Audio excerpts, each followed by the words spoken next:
সন্দীপ ঘোষ আরজিকরের ঘটনার পর এই সন্দীপ ঘোষের নাম সামনে এসেছে।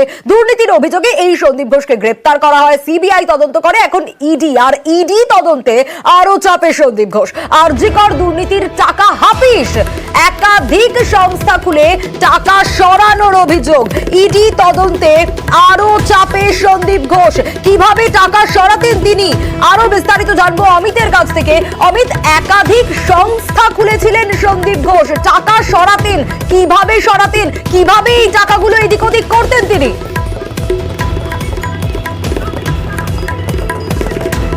সন্দীপ ঘোষ গ্রেপ্তার হওয়ার পরে তাকে যখন আদালতে পেশ করা হয়েছিল, সে আদালতে সিবিআই তরফে যে ফরওয়ার্ডিং লেটার জমা পড়েছিল সেখানে টাকা সাইফনের কথা কিন্তু বলা হয়েছিল। অর্থাৎ সিবিআই সন্দেহ করছিল যে টাকা অন্যত্র সরানো হয়েছে।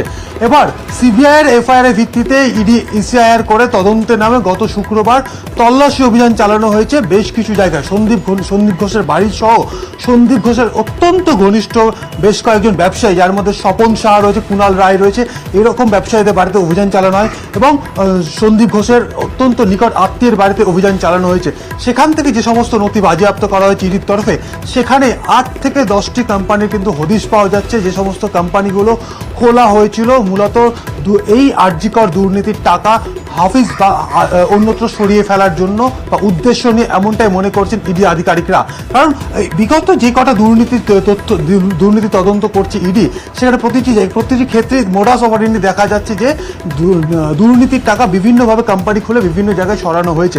সেক্ষেত্রে এই সন্দীপ ঘোষ, তার যে ঘনিষ্ঠ যারা ব্যক্তি রয়েছে, যেমন স্বপন সাহা বা কুণাল রায়, যে নামগুলো এখনো পর্যন্ত উঠে আসছে, যাদের বাড়িতে ইতিমধ্যে অভিযান চালানো হয়েছে, তারা এবং তাদের ঘনিষ্ঠ ব্যক্তিদের নামে কিন্তু এই সমস্ত কোম্পানিগুলো খোলা হয়েছে এবং সে সমস্ত কোম্পানি খুলে সেখান থেকে আর্থিক লেনদেন হয়েছে। এবং যে আর্থিক লেনদেনগুলো ইডি আধিকারিকরা মনে করছে যে আরজিকরের দুর্নীতির টাকা কোনো না কোনোভাবে এই সমস্ত কোম্পানির মাধ্যমে অন্যত্র লগ্নি হয়েছে বা অন্য কোনো ওরাও সরিয়ে ফেলা হয়েছে। সেক্ষেত্রে এই স্বপন সাহা বা কুণাল রায়ের মতো যারা ব্যক্তি, যাদের বাড়িতে অভিযান চালানো হয়েছিল, তাদের ডিরেক্টরশিপে থাকা যে কোম্পানিগুলো রয়েছে, সেই সমস্ত কোম্পানিও কিন্তু ইডি স্ক্যানারে চলে এসছে এই মুহূর্তে বলা যেতেই পারে। কারণ এই যে স্বপন সাহা, সল্টলেকের যিনি ব্যবসায়ী, তার একাধিক কোম্পানির কিন্তু হদিশ পাওয়া যাচ্ছে এবং তার সেই সমস্ত কোম্পানিতে কিন্তু বিভিন্ন ডিরেক্টরের নাম পাওয়া যাচ্ছে।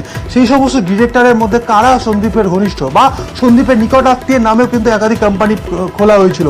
সেই সমস্ত কোম্পানিগুলো কার্যকারিতা কি, সমস্তটা এই মুহূর্তে ইডি স্ক্যানারে।